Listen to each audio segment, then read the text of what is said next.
एक ग्लास पाणी घ्या, त्यामध्ये हळद घाला आणि हे दुसऱ्या दिवशी सकाळी प्या. ऐकलंय ना असलं सगळं? आम्हाला ना फर्स्ट इयरमध्ये ॲनाटॉमी सब्जेक्टमध्ये एका ऑर्गनबद्दल शिकवलं जायचं आणि त्या ऑर्गनचं नाव आहे लिव्हर.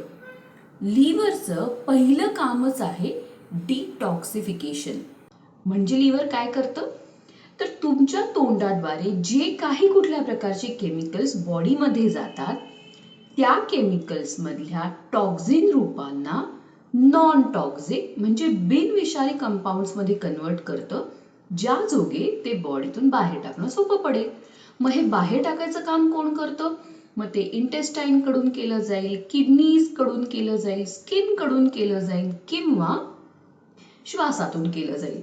यासाठी लिव्हर हे सर्वात महत्त्वाचं काम करतं. या सगळ्या डिटॉक्सिफाईंग ड्रिंक्सची त्यासाठी गरज नाही. डेफिनेटली हे ड्रिंक्स लिव्हरला फक्त एका गोष्टीसाठी हेल्प करणार, ते म्हणजे हायड्रेशन. सो नेक्स्ट टाइम एक गोष्ट लक्षात ठेवा, लिव्हर आहे आणि ती त्याचं काम व्यवस्थित करतंय.